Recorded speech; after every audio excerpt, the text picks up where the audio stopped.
नमस्कार, US talks में आपका स्वागत है। आपके साथ में हूं अभिषेक व्रतम और मेरे साथ है मेरी सहयोगी सृष्टि शर्मा। बाजार को आज लगातार हम 5वें दिन देख रहे हैं एक दायरे में, और जहां पर इस हफ्ते की शुरुआत हुई थी उससे 100 अंक ऊपर या नीचे के दायरे में बाजार लगातार घूम रहा है।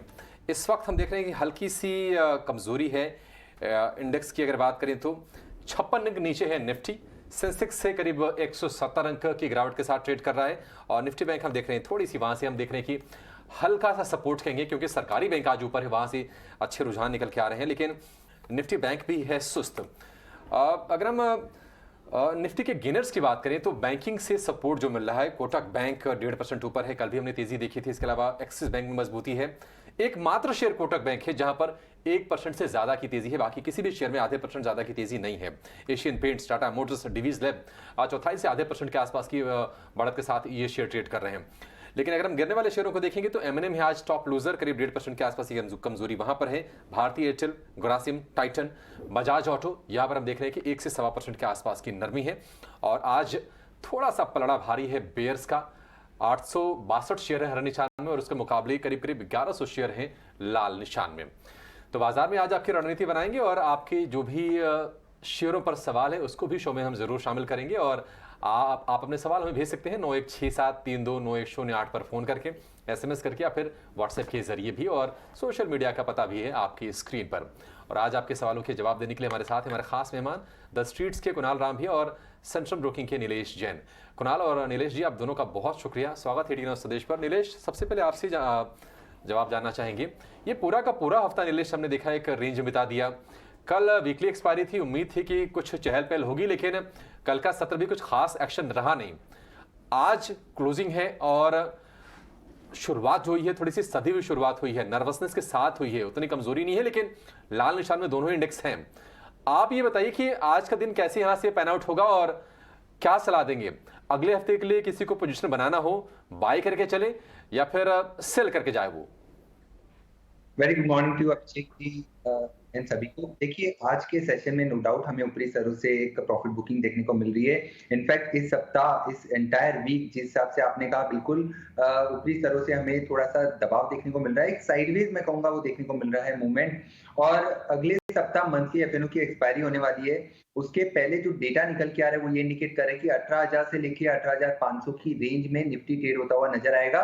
और यहाँ से अगर और थोड़ी गिरावट होती है तब वहां पे फ्रेश एंट्री की जा सकती है। बट यहाँ पे अभी भी मेरे ख्याल से अनदर 50 टू 70 पॉइंट्स की जगह अभी भी यहाँ पे बनती हुई नजर आ रही है। 18,200 के आसपास का एक इंट्राडे और इमीडिएट सपोर्ट निकल के आ रहा है। तो यहाँ पे देखिए, इंडेक्स लेवल पे कोई फ्रेश ट्रेड लेने की सलाह नहीं होगी, क्योंकि यहाँ पे थोड़ी सी गिरावट हमें वहां देखने को मिल सकती है। 18,200 के आसपास एक फ्रेश लॉन्ग पोजीशन क्रिएट की जा सकती है, और ऊपरी स्तरों पर 18,300 18,400 के इमीडिएट लेवल को ध्यान में रखते चलना चाहिए। वहीं बैंक निफ्टी की ओर नजर डाले तो लगातार देखिए कंपैरेटिवली आउट परफॉर्मेंस यहाँ पे देखने को मिल रहा है compare to the Nifty index. 42,000 के ऊपर लगातार 5वें कंसेक्यूटिव सेशन ये सस्टेन कर रहा है, वो एक पॉजिटिव साइन है। जब तक ये 42 के ऊपर सस्टेन करता है तब तक यहाँ पे ऊपरी स्तरों पर 42,800 43,000 के टारगेट अभी भी इंटैक्ट है on the high side for the bank Nifty. तो ओवरऑल आउटलुक दोनों ही निफ्टी और बैंक निफ्टी में पॉजिटिव है। बट इन लेवलों पर खरीदारी की सलाह नहीं होगी। थोड़ी गिरावट होती है, वहां पे फ्रेश खरीदारी के मौके हमें आते हुए देखने को मिलेंगे। और इंडिया वीक्स वॉलेटिलिटी इंडेक्स काफी सुस्त नजर आ रहा है, 15 के नीचे ट्रेड हो रहा है। तो ये क्लियरली इंडिकेट कर रहा है कि कोई major up move, major down move यहाँ पे हमें इंडेक्स लेवल पे देखने को नहीं मिलेगा। हाँ, अगले सप्ताह जिस हिसाब से मंथली एफएनओ की एक्सपायरी है, थोड़ी सी वॉल हमें बढ़ती हुई जरूर नजर आएगी। ठीक है, तो दोनों ही इंडेक्स पे नजरिया पॉजिटिव है, पर इन स्तरों पे खरीदारी नहीं करनी चाहिए। यहाँ से थोड़ा सा और आपको अगर मौका मिले, जैसे कि 18,200 एक अच्छा स्तर हो सकता है निफ्टी इंडेक्स के लिए, जहाँ पे आप एक एंट्री ले सकते हैं। पर इंडिया विक्स भी बुल्स को पूरी तरीके से फेवर कर रहा है आज। पर चलिए, इस शो में आपके सवाल जवाब का सिलसिला अब शुरू करते हैं। और सबसे पहली कॉलर जो है हमारे साथ सिलवासा से नेहल फोन लाइन पे मौजूद है। गुड मॉर्निंग, बताइए क्या स्टॉक पे आपको राय जाननी है? मैडम, मैंने जेंसा टेक्नोलॉजी लिया हुआ था। एवरेज 397 मेरा प्राइस है और 50 शेयर है। तो अभी उसमें इन्वेस्टेड रहना चाहिए या निकल जाना चाहिए? पर नेहल, आप कह रही हैं कि आपने इसको एवरेज आउट करके 397 की बाइंग लाई है? हाँ जी, हाँ। काफ़ी समय से शायद नेहल जेंसा टेक्नोलॉजीज़ में एवरेज आउट कर रही हैं, क्योंकि एक लगातार डाउन ट्रेंड में ही हमने स्टॉक देखा है। पर नेहल, कुछ दिन पहले भी हमने शो में बात की थी कि अपने लूजिंग ट्रेड्स को एवरेज आउट करना ये एक समझदारी का काम नहीं होता है, क्योंकि हम देखें तो बहुत ही ज़्यादा समय हो गया है स्टॉक को हमने प्रेशर में देखे हुए। पर कुणाल, गुड मॉर्निंग, आपसे समझेंगे। देखिए, अगर मैं अक्टूबर से लेकर अब तक देखूं तो कहीं ना कहीं स्टॉक 200 रुपए के आसपास जो है वो संभलने की कोशिश कर रहा है। 200 से 210 की एक रेंज है, अभी भी उन स्तरों पे जाके दिख रहा है। पर क्या यहाँ से एक रिकवरी की उम्मीद करें? कोई ब्रेकआउट के आपको संकेत दिख रहे हैं या फिर ब्रेकडाउन की कुछ आशंका लगाई जा रही है और यहाँ पे निकलने की आप इनको सलाह देंगे? Very good morning, Shrishti. Good morning to Abhishek and every viewer also. सृष्टि, हमने मुझे बराबर ठीक से याद है, हमने इसी शो में जेंसा टेक्नोलॉजी की बात की थी यही हफ्ते में, और तभी भी हमने यही डिस्कस किया था कि ये काउंटर बहुत ही नीचे आ चुका है। अगर आप इसके हाई की बात करें तो जनवरी 2022 में काउंटर 540 पे चल रहा था, वहां से लेके ये 200 तक आ गया और एक लंबे कंसोलिडेशन में एज ऑफ नाउ आ चुका है। हमारे व्यूअर को एक सलाह, जैसे आपने बहुत ही अच्छी तरह से समझा दिया, बट फिर भी एक रिक्वेस्ट होगी कि जब भी काउंटर नीचे आता हो तो एवरेज ना करें definitely, but as of now Zensar में से एग्जिट करने का भी लॉजिकल नहीं होगा।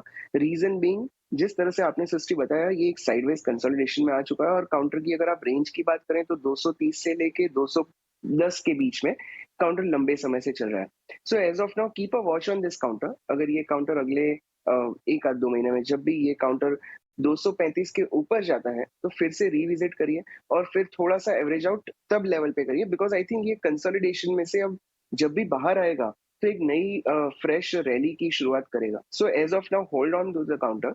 अगर ये काउंटर 200 के नीचे क्लोजिंग देता है तो डेफिनेटली एग्जिट करिए, 235 के ऊपर रिविजिट करके ऐड करने की सलाह बनेगी। ठीक है, जेंसा टेक को होल्ड करने की सलाह है। आगे बढ़ेंगे, वाराणसी चलेंगे, वहां से केदारनाथ जी हैं। वाह, क्या संजोग है सृष्टि, वाराणसी से केदारनाथ जी। हाँ जी, बिल्कुल। ठीक है केदारनाथ जी, नमस्कार, पूछिए क्या जानना है आपको? हाँ सर, मेरे पास आरती इंडस्ट्रीज की 860 की बाइंग है। 860 है, 860 रुपए के भाव पर 100 शेयर हैं आरती इंडस्ट्रीज के, खरीद के भाव से नीचे हैं। केमिकल स्टॉक्स की जो कहानी थी लास्ट ईयर अलग थी, इस साल बिल्कुल हमने अलग कहानी देखी है। थोड़ा सा निचले स्तरों से सपोर्ट जरूर आया है, लेकिन वो कॉन्फिडेंस नहीं लौट के आया है।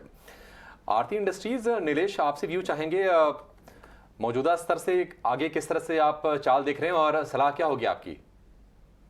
हाँ, देखिए अभिषेक जी, काउंटर थोड़ा सा वीक नजर आ रहा है और यहाँ पे एक तरफा गिरावट हम देख रहे हैं। रिसेंटली यहाँ पे 900 से जो फॉल शुरू हुआ है वो एक clear cut lower term and low bottom formation का इंडिकेशन देता हुआ नजर आ रहा है, और वो ये इंडिकेट कर रहा है कि यहाँ पे अगर कोई उछाल मिलता है तब वहां पे एक बार के लिए एग्जिट करें, क्योंकि जो शॉर्ट टर्म टेक्सचर है वो थोड़ा सा वीक है। और ऊपरी स्तरों पर जब तक ये 750 के लेवल रिक्लेम नहीं करता है तब तक यहाँ पे कोई फ्रेश खरीदारी की सलाह नहीं होगी और इसे एवरेज भी नहीं करना होगा, क्योंकि निचले स्तरों पर अभी भी यहाँ पे 620 से 600 की जगह में नजर आती है। तो यहाँ पे सबसे पहले तो एक स्ट्रिक्ट स्टॉप लॉस लगाए, अगर पोजीशन में बने रहना चाहते हैं तो वो होगा 630 के आसपास का। 630 के नीचे लॉन्ग पोजीशन से एग्जिट करने की सलाह होगी, और या तो अगर ये बने रहना चाहते हैं तो 750 के आसपास इसे फिर से रिव्यू करें। ठीक है, तो आती इंडस्ट्रीज, यहाँ पे सेलिंग प्रेशर जो है बरकरार है और इसको थोड़ा सा रिव्यू करने की ज़रूरत है। पर अभिषेक, काफ़ी अच्छा लग रहा है आई गेस इस पूरे हफ्ते या पिछले 2 हफ्ते में देखे कई सारे वाराणसी के कॉलेज आ गए हमारे पास। अच्छा सृष्टि, होना चाहिए। नहीं, देख के भी काफ़ी अच्छा लग रहा है। हमारे शो में भी बढ़ चढ़ के वो उनकी व्यूअरशिप है। पर चलिए अब आगे बढ़ते हैं और अगले दर्शक का सवाल शामिल करेंगे। हमारे पास व्हाट्सएप के जरिए क्वेरी आई है मयंक राय जी की। इनके पास स्टॉक है ONGC, 100 क्वांटिटी है और 129 जो है इनकी बाइंग प्राइस है। और कुणाल, एक बार आपसे समझना चाहेंगे, देखिए काफ़ी अच्छी तरीके से निचले स्तरों से हमने इस काउंटर में रिकवरी देखी है। अगर हम बात करें जुलाई के आसपास की तो 120 के स्तरों के आसपास था और अब 145 के आसपास जा चुका है। पर क्या इतनी तेजी के बाद थोड़ा सा यहाँ पे स्टॉक थमते हुए नजर आ रहा है क्या, या फिर ऊपरी स्तरों के टारगेट्स जो हैं इसमें इंटैक्ट है? एब्सोल्युटली सृष्टि, जिस तरह आपने बताया, ये काउंटर ने एक बहुत ही अच्छा ट्रेंड बताया है और ये ट्रेंड अप्रोक्सीमेटली 120 लेवल से लेके 142 143 तक का एज ऑफ नाउ ओपन हो चुका है। अगर मैं फॉर्मेशन की बात करता हूँ तो इस काउंटर में पहली जो बॉटम बनी थी वो 6 जुलाई को बनी थी, करीब 120 के लेवल पे। उसके बाद फिर से ये काउंटर 28 सितंबर पे 120 की बॉटम बना के रिवर्स हुआ है और ये अगर फॉर्मेशन की बात करें तो एक डबल बॉटम फॉर्मेशन जैसा चार्ट पे दिखता है। और इसका जो अगर पोजिशनल ब्रेकआउट देखें तो वो 142 के लेवल पे आता है जो बना था 16 अगस्त को 142। एज ऑफ नाउ ये काउंटर 142 पे ही रुका हुआ है। सो अगर ये काउंटर 142 के ऊपर 2 या 3 दिन सस्टेन अच्छी तरह से करता है और यहाँ से एक बाउंस देता है, एक कंटिन्यूएशन बाउंस देता है, तो इसका टारगेट 160 तक का बनेगा। अदरवाइज यहाँ पे थोड़ी सी मुनाफा वसूली आ सकती है। ट्रेंड बहुत ही इंटैक्ट है। हमारे व्यूअर का अगर लंबी अवधि का नजरिया हो तो होल्ड करने की सलाह बनेगी। Otherwise book out the profit और 145 के ऊपर फिर से बाय करिए। ठीक है, 145 की ऊपर फिर से बाई करने की सलाह है ओएनजीसी को। ये राय नीलेश की तरफ से। लेकिन आगे बढ़ेंगे, इंदौर से आशीष का सवाल लेंगे। आशीष हमारे साथ हैं फोन लाइन पर। आशीष नमस्कार, कौन सा शेयर है आपके पास? सर मेरे पास सुजलोन रीगा है ₹1.90 का, जो है बंद दिखा रहा है। सुजलोन एनर्जी आपके पास है, राइट आशीष? हाँ सर, ये ₹1.90 था ना, तो थोड़े दिन के लिए ₹1.90 का भाव सुजलॉन का थोड़ा सा चेक करना पड़ेगा कि ₹1.90 का भाव हुआ कब इसका। हालांकि काफ़ी वक्त से एक लंबे दायरे में है, लेकिन ₹1.90 मुझे तो याद नहीं आता है कुणाल सुजलॉन का भाव। आप ये बताइए कि हमने देखा था कि राइट इशू जो आया था काफ़ी ज़्यादा डिस्काउंट पे आया था, ओवर सब्सक्राइब हुआ था। नतीजे जो अभी आए वो थोड़े से ठीक ठाक ही आए थे। बावजूद इसका जो दायरा है वो छट नहीं पा रहा है। ₹12 तक गया था, लेकिन फिर से हम देख रहे हैं कि ₹8 के आसपास ही आके ट्रेड कर रहा है। क्या व्यू होगा आपका? आपने कभी भाव देखे इसके ₹2 के आसपास? अभिषेक, मैं एज ऑफ नाउ जब हमारे व्यूअर ने प्राइस बताया तो मैंने इसका पुराना चार्ट देखा। मार्च 2020 में इस काउंटर का बॉटम बना था ₹101.55 approximately. So there was a zone ₹1.55 के लेवल पे मार्च 2020 में था। इस मार्केट में अगर इन्होंने बाइंग की होगी और एज ऑफ नाउ ₹8 का प्राइस देख रहे हैं तो आई थिंक बहुत ही बढ़िया होल्डिंग कैपेसिटी हो चुकी है इनकी। आई थिंक ये कंसोलिडेशन फॉर्मेशन वाला काउंटर है। इस काउंटर में as of now that's what is the logical step to suggest कि यहाँ पे थोड़ी सी मुनाफा वसूली कर दीजिए। काउंटर से थोड़ा सा अपना जो कैपिटल एटलीस्ट डिप्लॉय किया हुआ है वो निकाल लीजिए। और ये काउंटर अगर फिर से ₹12 के ऊपर जाता है तो एक कर्व फॉर्मेशन का ब्रेकआउट होगा। शायद 16.5 तक के लेवल्स बता सकता है, but I would not really recommend this counter as of now. The only reason being, ये broader consolidation कहाँ तक चलेगा उसका judgment लेना बहुत ही difficult होगा. So take an exit, capital निकाल लीजिए और अगर profit hold करना है तो कर सकते। ठीक है, तो सुजलॉन में शायद आपने 16,000 रुपए के आसपास अभी आप निकाल सकते हैं, ऐसी राय आ रही है। पर बाकी जो प्रॉफिट्स है उसमें अभी भी आप बने रह सकते हैं, बट थोड़ा सा कॉशियस हो जाने की ज़रूरत यहाँ पे ज़रूर है। ₹12 के अगर ऊपर निकलता है ये काउंटर तो 16 के आसपास जो है वहाँ पे स्तर ये दिखा सकता है। पर चलिए अब आगे बढ़ेंगे। अगले कॉलर हमारे साथ जुड़ चुके हैं अहमदाबाद से। देवेंद्र हमारे साथ फ़ोन लाइन पर मौजूद है। गुड मॉर्निंग, बताइए किस स्टॉक पर राय जाननी है? मेरे पास हुडको है 88 के रुपीस पे 2000 शेयर। ओके, देवेंद्र कितने समय पहले की बाइंग है हुडको में, अगर आप बता पाएं, और क्या व्यू लेके आपने इसमें एंट्री ली थी? 2.5-3 साल पहले लिया था, लॉन्ग टर्म के लिए लिया हुआ है। ओके, कुछ रिसर्च करी थी इसके बारे में या फिर एक ट्रेंड की वजह से आपने एंट्री ली थी? नहीं, ऐसे ही ले लिया था। ओके, वहाँ से अभी तक आपको काफ़ी नुकसान हो चुका है, पर अच्छी बात ये है कि निचले स्तरों से अच्छी रिकवरी दिखाई है और हाल फिलहाल पिछले 2-3 हफ्तों से हम काफ़ी बड़े मूव्स आते हुए इसमें हम देख रहे हैं। नीलेश, एक बार आपसे समझेंगे आप कैसे रीड कर रहे हैं हुडको के चार्ट को, क्योंकि अपने जुलाई 2021 के हाइस के आसपास अब ये काउंटर हमें आते हुए दिख रहा है। पर क्या जिस तरीके से वॉल्यूम्स बिल्डअप हो रहे हैं, क्या इन स्तरों से भी ऊपर जाना चाहिए? और क्योंकि इनकी बाइंग 88 के आसपास की है, क्या यहाँ पे आप कुछ एवरेज आउट करने की राय देंगे? हाँ, देखिए सृष्टि, इस पर्टिकुलर काउंटर में जिस हिसाब से चार्ट में देख पा रहा हूँ काफी लंबे समय से इस पर्टिकुलर काउंटर में निवेशित रहे हैं और यहाँ पे 18-19 रुपए के आसपास के लो भी हमने टेस्ट होते हुए देखे थे जो पेंडेमिक में बने थे 2020 में। उसके बाद से काफी अच्छा रिवर्सल हमें देखने को मिला है। इन बिटवीन थोड़ा कंसोलिडेशन भी हुआ था। अब जिस हिसाब से चार्ट पैन आउट हो रहा है इन लेवलों पर कोई एग्जिट करने की सलाह तो नहीं होगी, क्योंकि चार्ट पे एक रिवर्सल के इंडिकेशन आ रहे हैं। ऊपरी स्तरों पर 55 से लेके 60 तक की इमीडिएट अपसाइड हमें यहाँ पे देखने को मिल सकती है। जिस हिसाब से ये लॉन्ग टर्म निवेशक है तो थोड़ा सा और समय दें तो शायद यहाँ पे 65 टू 70 तक के भी लेवल नेक्स्ट 1 से 2 साल में देखने को मिल सकते हैं। तो सबसे पहले तो 35, 38 के आसपास का एक इमीडिएट सपोर्ट निकल के आ रहा है, उसके आसपास का ट्रेलिंग स्टॉप लॉस रखना होगा और इस पर्टिकुलर पोजीशन में बने रहने की सलाह होगी। ठीक है, तो देवेंद्र जी यहाँ पे अगर हम फाइनेंशियल्स की भी बात करें तो 2020 के बाद जो है थोड़े से गिरते हुए दिखे थे फाइनेंशियल्स, पर अभी हाल फिलहाल 2-3 क्वार्टर्स की बात करें तो फिर से एक सुधार दिख रहा है। तो थोड़े से फंडामेंटल्स भी सुधर रहे हैं और साथ ही चार्ट में भी एक रिवर्सल की उम्मीद है। तो फिलहाल यहाँ पे आप बने ही थोड़ी सी कमजोरी बढ़ते हुए देख रहे हैं। निफ्टी इस वक्त ट्रेड कर रहा है 80 अंक नीचे 18,262 के आसपास, और सेंसेक्स में जो कमजोरी हो गई है वो है करीब 250 अंकों के आसपास की। लेकिन कमोडिटी बाजार का जायजा लेने के लिए, कमोडिटी में आपके मौकों से रूबरू कराने के लिए हमारे साथ जुड़ गए हमारे सहयोगी विश्वमोहन। विश्वमोहन बताइए आज क्या है कमोडिटी के ABCD में?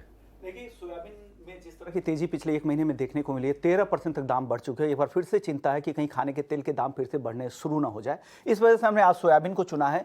सोयाबीन के सबसे पहले उसके उत्पादन और खपत की स्थिति बता दें कि ब्राजील और यूएस दुनिया के सबसे बड़े उत्पादक देशों में शामिल है। उसके अलावा अर्जेंटीना तीसरे और चीन चौथे नंबर उत्पादन में आते हैं और भारत 5वें नंबर पे है। हालांकि भारत से अगर दूसरे देशों की यूएस और ब्राजील के उत्पादन की तुलना करें तो 10 से 12 गुना ज़्यादा उत्पादन ब्राजील और यूएस करते हैं भारत के मुकाबले। अब खपत की बात करते हैं तो खपत में चीन नंबर 1 है और उसके बाद ब्राजील, यूएस वगैरह आते हैं और चौथे नंबर पे खपत के मामले में भारत है। इंपोर्ट सबसे ज़्यादा चीन में ही होता है, लेकिन 4 ऐसे देश है, ब्राजील, अर्जेंटीना, पैराग्वे और यूएस ऐसे देश है जो दुनिया के कुल 80% उत्पादन सिर्फ इन्हीं 4 देशों में सोयाबीन का होता है और एक्सपोर्ट में इन 4 देशों की 90% तक हिस्सेदारी है। अब वायदा बाजार की बात करते हैं। हालांकि NCDX पर इस वायदा को पिछले साल बैन कर दिया गया था, जो 1 साल पूरा होने पर उम्मीद की जा रही है इसे वापस से शुरू किया जाएगा, रीलॉन्च हो सकता है सोयाबीन वायदा को लेकर। लेकिन सीबॉट पर शिकागो बोर्ड ऑफ ट्रेड में इसकी ट्रेडिंग होती है, जो बेंचमार्क भी है ग्लोबल सोयाबीन फ्यूचर्स का। लेकिन अब अगर इसमें ट्रेड करना है तो इसके सबसे किन बातों को रखना है, किन बातों का सबसे ज़्यादा असर होता है? तो सबसे ज़्यादा असर होता है डिमांड सप्लाई को लेकर। यूएस, ब्राजील, अर्जेंटीना जैसे देश में वहाँ पर किस तरह के स्विंग की स्थिति किस तरह के है, उत्पादन के एस्टिमेट्स किस तरह से आ रहे, USDA के आंकड़े क्या है, ये यहाँ से सोयाबीन के प्राइसेस को ड्राइव करते हैं।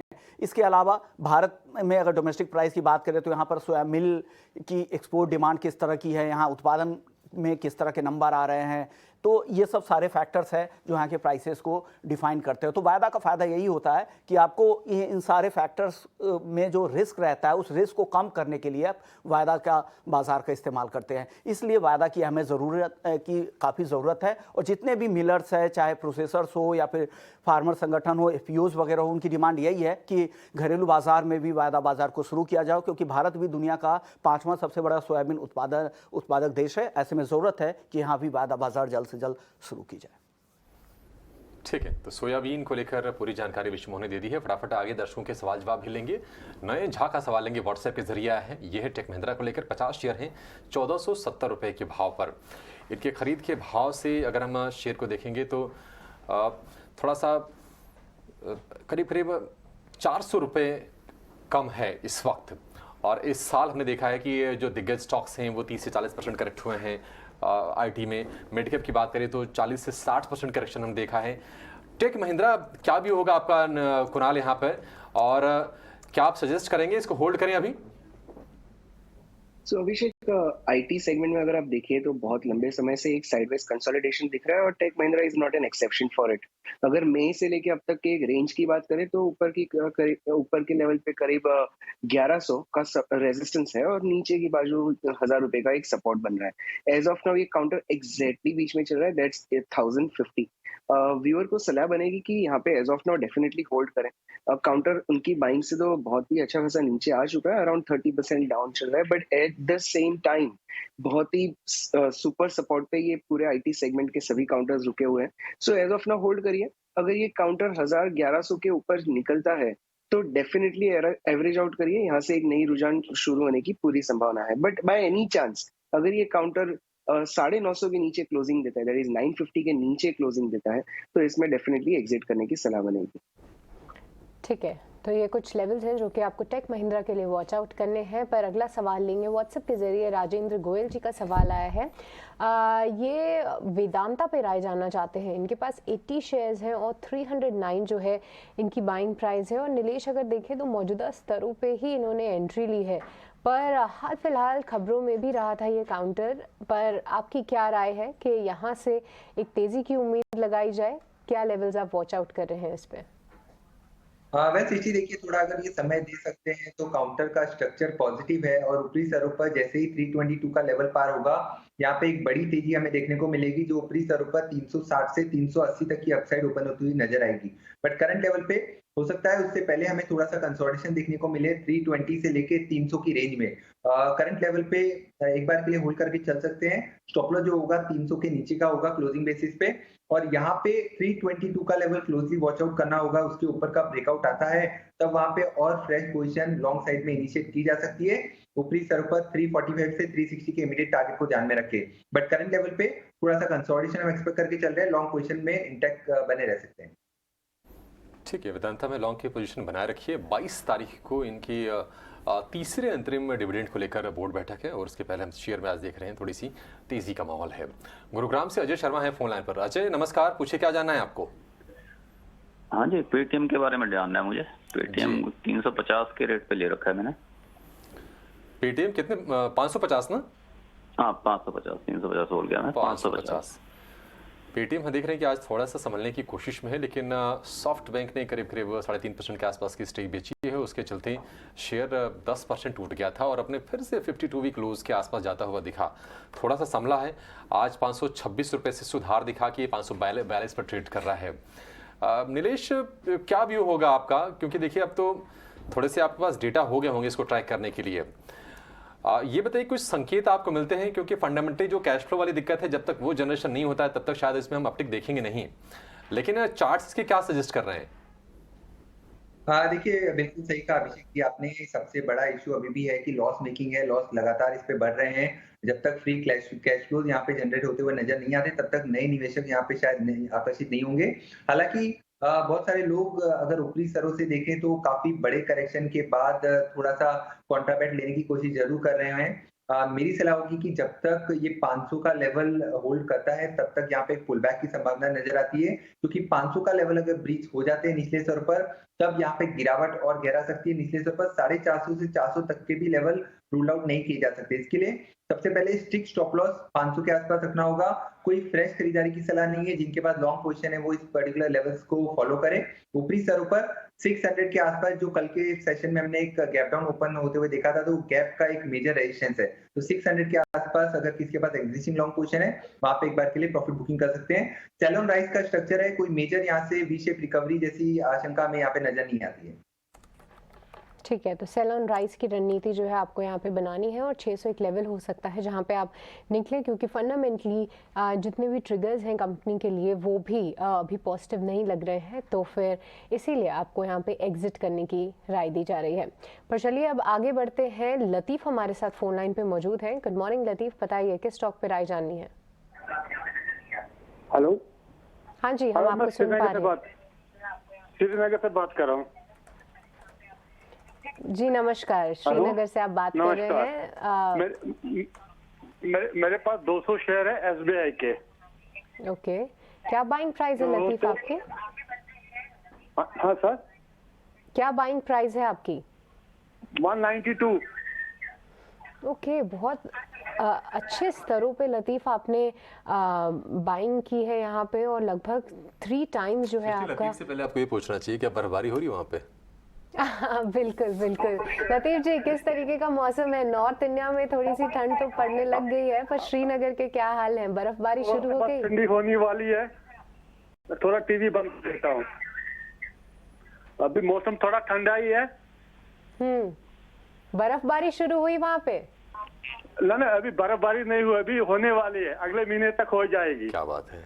ओके, बर्फबारी अभी शुरू नहीं हुई है, अगले महीने तक होगी, तो उम्मीद है इस बार मौसम तो बहुत अच्छा हो जाता है।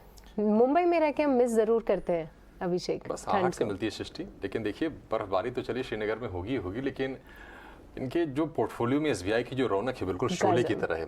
बिल्कुल 200 रुपए के आसपास की बाइंग है, 600 रुपए का शेयर हो गया है, 3 गुना तो हो ही गया है। और ये वो प्राइस पॉइंट था जहां पर लोग थोड़े हिचकते थे कि आगे क्या भविष्य होगा, पैसे लगाएं नहीं लगाएं, क्योंकि इसी भाव के आसपास एक लंबे कंसोलिडेशन वाले फेज में भी एसबीआई रहा था।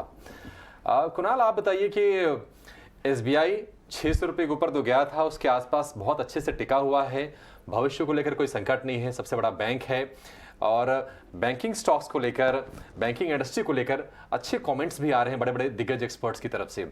आपका क्या व्यू है, यहां से आप किस तरह की चाल देख रहे हैं और लतीफ जी के लिए क्या सलाह होगी? अभी भी होल्ड कर ले, बस स्टॉप लॉस थोड़ा सा अपना ट्रेल करते रहें। एब्सोल्युटली अभिषेक, पहले तो मैं ये बताना चाहूंगा कि आप क्लाइमेट की बात ना करें, बिकॉज बीच शो के बीच में ना हम मेंटली कहीं और चले जाते हैं और फिर वो बर्फबारी और उस एनवायरनमेंट में ना वेकेशन का मूड चालू हो जाता है। कोई बात नहीं कुणाल, वैसे भी आज फ्राइडे है और देखिए 2 दिन तो हैं, अब उसमें मैनेज कोई कर ले तो कर ले।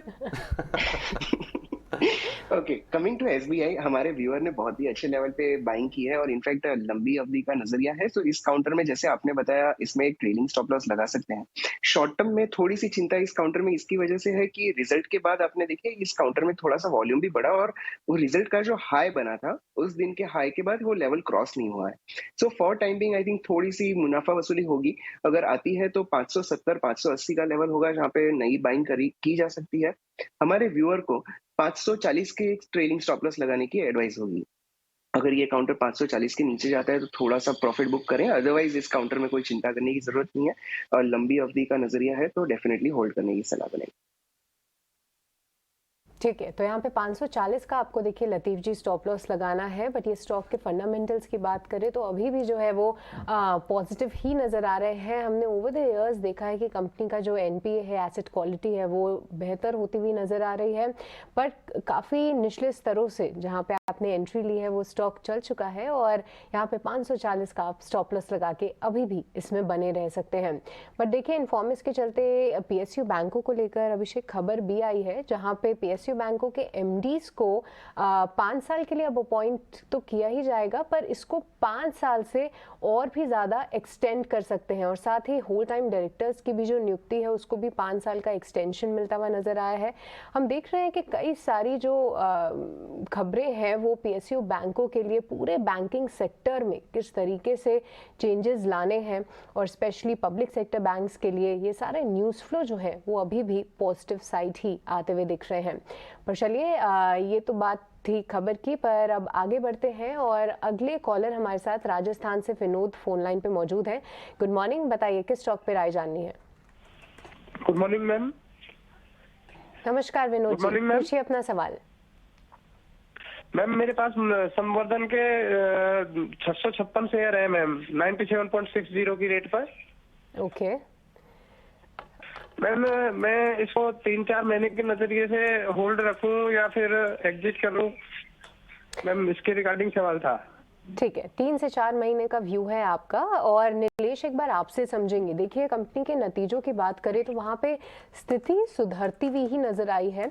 अगर क्वार्टर ऑन क्वार्टर देखें तो वहाँ पे कंपनी का परफॉर्मेंस थोड़ा सा बेटर जरूर रहा है, पर हाँ यूरोप को लेके चिंताएं अभी भी बरकरार हैं। पर कई समय से जो है हम देख रहे हैं स्टॉक पिटता हुआ नजर आया है। अब देखिए करीब 72 के आसपास जा चुका है। इनकी बाइंग प्राइस ऊपरी स्तरों की है, क्या नजरिया रखता है अगले 3 से 4 महीनों के लिए?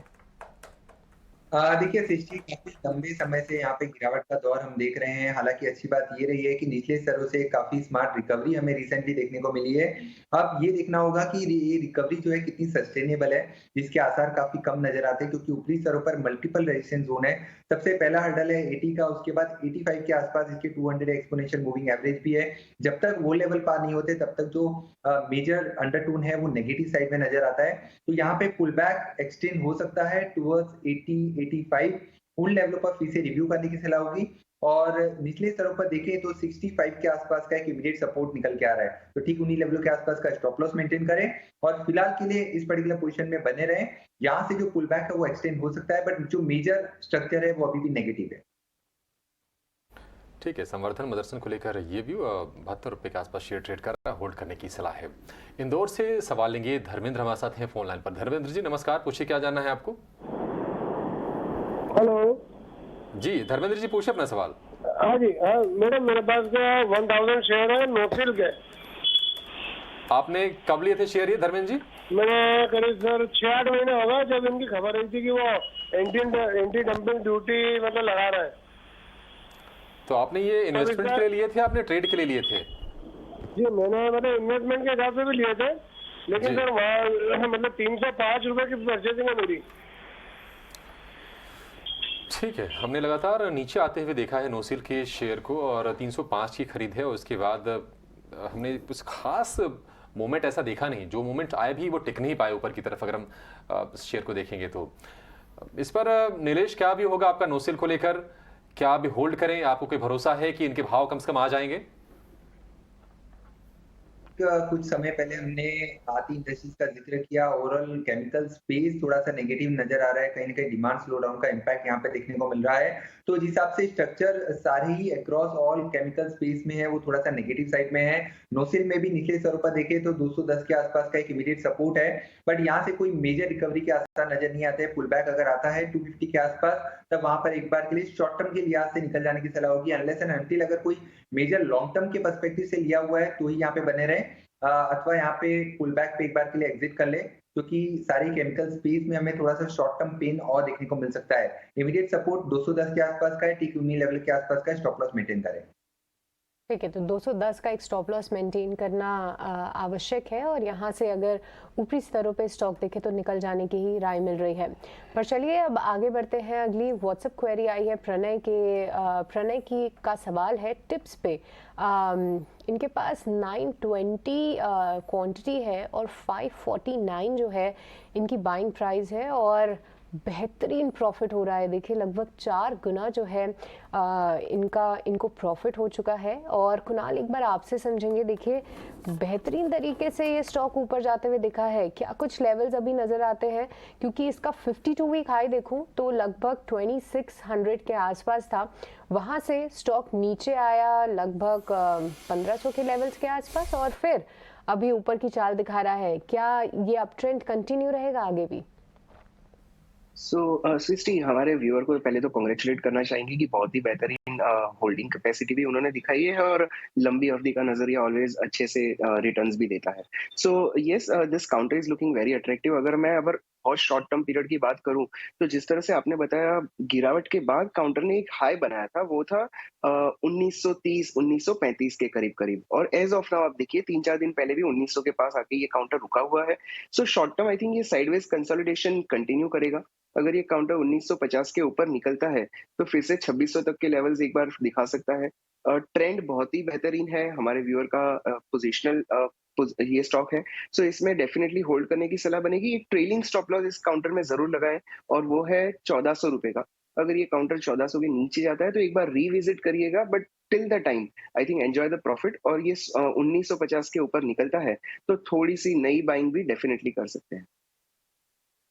ठीक है, टिप्स को लेकर होल्ड करने की सलाह है। कर्नाटक से सद्दाम है हमारे साथ फोन लाइन पर। सद्दाम जी नमस्कार, कौन सा शेयर है आपके पास? हेलो जी सर, पूछे अपना सवाल। हाँ सर, SGS एंटरप्राइजेस का जी 33 शेयर्स है, 518 बाइंग प्राइस पे है, 518 रुपए पर। कब लिया था आपने सद्दाम ये शेयर? सर ये IPO लॉन्च जब हुआ था तब लिए थे। IPO में आपने लिए थे SGS एंटरप्राइजेस की 518 की खरीद है और आज पूरे के पूरे 1 साल हो गए शेयर को लिस्ट हुए SGS एंटरप्राइजेस को। और अब ये स्टॉक इसलिए फोकस में क्योंकि अब इसमें इन्वेस्टर लॉक इन जो है अब वो खुल गया है। 466 रुपए पर ट्रेड कर रहा है। इस पर कुणाल आप राय दीजिए, क्या सलाह होगी आपकी SGS में? आप इसको कोई व्यू दे पाएंगे? डेटा आपके पास पर्याप्त है क्या इसके लिए? अभिषेक, डेटा तो डेफिनेटली 1 साल का इनफ होगा, बट इसमें वॉल्यूम थोड़े मिस आउट है। अगर मैं मिस्टेक नहीं कर रहा हूं तो ये काउंटर SGS टेक्नोलॉजीज की बात कर रहे हैं, राइट? जो करीब एज ऑफ नाउ 289-290 पे चल रहा है, if I am not mistaken. SGS enterprises, SGS enterprises, yes, okay, I do have enough data, yes. So ये काउंटर में अगर आप देखिए तो एक्सट्रीम जो बॉटम हमने दिसंबर में देखी थी, उसके बाद हमने एक हायर टॉप हायर बॉटम का फॉर्मेशन देखा है और ट्रेंड पॉजिटिव बायस्ड ही चल रहा है। बिकॉज पुरानी होल्डिंग है, इस काउंटर में बने रहने की डेफिनेटली सलाह बनेगी। काउंटर में एक ट्रेलिंग स्टॉप लॉस लगेगा 430 का, जो बहुत ही लो लेवल पे है, बट वही इसका स्ट्रॉन्ग सपोर्ट आ रहा है। और इस काउंटर में नई रुझान आई थिंक 550 के ऊपर ही शुरू होगी, but as of now definitely बने रहेंगे। नई पोजीशन इस काउंटर में नहीं बनाएंगे, जो पुरानी पोजीशन है उसमें डेफिनेटली बने रहेंगे। ठीक है, तो नई पोजीशन यहाँ पे नहीं बनानी है, पर पुरानी पोजीशन में आपको बने रहने की सलाह मिल रही है। एक रिकवरी की उम्मीद यहाँ से आप लगा सकते हैं। पर चलिए आगे बढ़ते हैं। व्हाट्सएप पे के जरिए प्रभाकर का सवाल आया है, ये यूपीएल पे राय जानना चाहते हैं। 800 शेयर्स है इनके पास और 808 जो है इस पर्टिकुलर काउंटर की बाइंग प्राइस है। और एक बार कुणाल आपसे ही समझेंगे। देखिए हाल फिलहाल थोड़ा मोमेंटम इस काउंटर में ज़रूर देखने को मिला था, पर थोड़ा सा फिजल आउट होते हुए नज़र आ रहा है। क्या राय रखते हैं आप, क्योंकि ऊपरी स्तरों की बाइंग प्राइस है, क्या यहाँ पे कुछ एवरेज आउट करने की राय देंगे आप इन्हें? सृष्टि, अगर इस फॉर्मेशन में देखने जाए तो जून 2021 में ये काउंटर ने हाई किया था 860 के लेवल का। वहां से लेके आज भी देखिए ये काउंटर एक down resistance channel trend line के रेजिस्टेंस पे ही चल रहा है। इसमें एवरेज आउट करने की डेफिनेटली सलाह बनेगी, बट लेवल्स हमें ध्यान में रखे होंगे वो है 690 के लेवल्स। काउंटर 690 पे अगर आता है तो ही इसमें एवरेज आउट करिए, अदरवाइज जो पोजीशन है उसे डेफिनेटली होल्ड करिए। ट्रेंड नेगेटिव नहीं है, लेकिन ये काउंटर साइडवेज कंसोलिडेशन में चल रहा है with negative bias, so hold करिए। अगर 690 पे आता है डेफिनेटली नई बाइंग करिए। अगर ये काउंटर जब भी 805 810 के लेवल्स को क्रॉस करेगा, आई थिंक इसमें बहुत ही अच्छी रुझान शुरू होगी, उसका वॉच आउट करिए। और उस ब्रेकआउट पे अगर शॉर्ट टर्म ट्रेडिंग भी करनी है तो डेफिनेटली करिएगा, बट फॉर टाइमिंग 690 पे एवरेज आउट करने की सलाह बनेगी। 690 पर एवरेज करने की सलाह है यूपीएल को। कमल नारंग का सवाल लेंगे व्हाट्सएप के जरिए। इनके पास है मैरिको के 500 शेयर 432 रुपए के भाव पर। नीलेश, मैरिको हमने देखा था कि नतीजे जब आए उसके बाद स्टॉक में नीचे का हमने रिएक्शन देखा था, और उसकी वजह ये थी कि प्रॉफिट 3% कम हुआ था, लेकिन मेजर चीजें थी इन लाइन थी। जो हाईलाइट थी वो थी मैनेजमेंट की कमेंट्री, जो कि थोड़ी सी आगे को लेकर थोड़ी सुस्त है, थोड़ी सी कमजोर है, और उसके चलते निवेशकों को निराशा हुई थी। 484 पर ये ट्रेड कर रहा है। हालांकि इनके खरीद भाव से अभी भी ये 50 रुपए ऊपर ये शेयर है। क्या भी होगा आपका इस पर? देखिए अभिषेक, ओवरऑल एफएमसीजी जो ट्रेंड है वो थोड़ा सा साइडवेज हो चुका है, और जिस हिसाब से स्ट्रक्चर भी देखें तो अक्रॉस ऑल एफएमसीजी काउंटर्स एक साइडवेज कंसोलिडेशन हमें देखने को मिल रहा है। As far as Marico is concern, देखिए यहाँ पे एक मेजर राइजिंग ट्रेंड लाइन का ब्रेकडाउन हमें गोइंग फॉरवर्ड देखने को मिल सकता है। अगर ट्रेडिंग के पर्सपेक्टिव से ये व्यू जानना चाहते हैं तो यहाँ पे उछाल पे एक बार के लिए एग्जिट करने की सलाह होगी। 475 के आसपास का स्टॉप लॉस मेंटेन करके चल सकते हैं, क्योंकि वो लेवल अगर ब्रीच हो जाते हैं तब निचले स्तर पर गिरावट और गिरा सकती है। 450 तक के लेवल निचले स्तर पर हमें देखने को मिल सकते हैं। तो यहाँ पे प्रॉफिट बुकिंग का अच्छा अपॉर्चुनिटी अगर पुल बैक आता है तो वहां पे मिल सकता है। और अनलेस एंड अनटिल इनका व्यू थोड़ा सा लॉन्ग टर्म पर्सपेक्टिव से है तो यहाँ पे पोजिशन पर्सपेक्टिव से बने रह सकते हैं। ट्रेडिंग के पर्सपेक्टिव से उछाल पे प्रॉफिट बुकिंग की सलाह होगी। ये तो ट्रेडिंग के लिहाज से प्रॉफिट बुकिंग की आपको राय मिल रही है। और हाल फिलहाल हमने देखा है एक अच्छी तेजी के बाद जितने भी एफएमसीजी और कंज्यूमर स्टेपल्स काउंटर हैं वो ऊपरी स्तरों से करेक्ट होते हुए नजर आ रहे हैं। पर चलिए अब आगे बढ़ते हैं और अगला सवाल कुमार भास्कर जी का शामिल करेंगे। ये ओरिएंट पेपर पे राय जानना चाहते हैं। 1000 शेयर्स है इनके पास और लगभग 31 रुपीस की बाइंग प्राइस है और अच्छा प्रॉफिट हो रहा है। और कुणाल, अगर हम देखें तो हाल फिलहाल पेपर स्टॉक्स में काफ़ी जोश देखने को मिला है, क्योंकि डिमांड तो इनके लिए स्ट्रांग है ही और साथ ही पेपर प्राइसेस भी कंपनीज जो है अच्छी तरीके से उनको बढ़ा पा रही है, और जिसके चलते इनके हाल फिलहाल जितनी भी पेपर कंपनीज के नतीजे ले लीजिए वो भी अच्छे ही आते हुए दिखे हैं। क्या नज़रिया है ओरिएंट पेपर्स पे, क्या और भी यहाँ से तेजी देखने को मिलेगी? फॉर्मेशन की बात करें तो बहुत ही एक हायर टॉप हायर बॉटम का बेहतरीन फॉर्मेशन इस काउंटर में ओपन हुआ है। प्रीवियस हाई जो इसका स्विंग हाई बना था अप्रैल में करीब 37 के लेवल का, वो भी क्रॉस हो चुका है। काउंटर पॉजिटिवली बायस्ड ही है, सो डेफिनेटली होल्ड करने की सलाह बनेगी। इसके साथ मैं और एक काउंटर सजेस्ट करना चाहूंगा, पेपर सेगमेंट में ही है, अगर हमारे व्यूअर को पसंद हो तो स्विच थोड़ा सा कर सकते हैं, और वो है जेके पेपर। हमने बहुत ही बेहतरीन रैली उस काउंटर में भी देखी है। एज ऑफ नाउ 423 का लेवल चल रहा है, सो अगर ये काउंटर 440 के ऊपर जाता है है तो इसमें 475-80 तक के लेवल्स भी देखने मिल सकते हैं। सो यस, ओरिएंट पेपर में बने रहिए। थोड़ा सा अगर प्रॉफिट आपको स्विच करना है जेके पेपर में तो 440 के ब्रेकआउट पे उसमें भी आप जा सकते हैं, but overall view on the entire segment is bullish. ठीक है, जेके पेपर को खरीदारी करने की सलाह है कुणाल की तरफ से। लेकिन चलिए शो को यहीं पर समाप्त करेंगे। कुणाल जी और नीलेश जी, आप दोनों का बहुत शुक्रिया समय देने के लिए और हमारे तमाम दर्शकों के सवालों के जवाब देने के लिए। लेकिन शो समाप्त करने से पहले आपको बता दें कि बीएसई और आईपीएफ के सहयोग से टाइम्स ग्रुप एक इन्वेस्टर कैंप का आयोजन करने जा रहा है बीएसई के कन्वेंशन हॉल में कल सुबह 11 बजे से 1 बजे तक होने वाले इस इन्वेस्टर कैंप में देश के दिग्गज मार्केट एक्सपर्ट्स और फंड मैनेजर शामिल होंगे। कोटक महिंद्रा एमसी के नीलेश शाह, सुंदरम म्यूचुअल फंड के सुनील सुब्रमण्यम, सैफ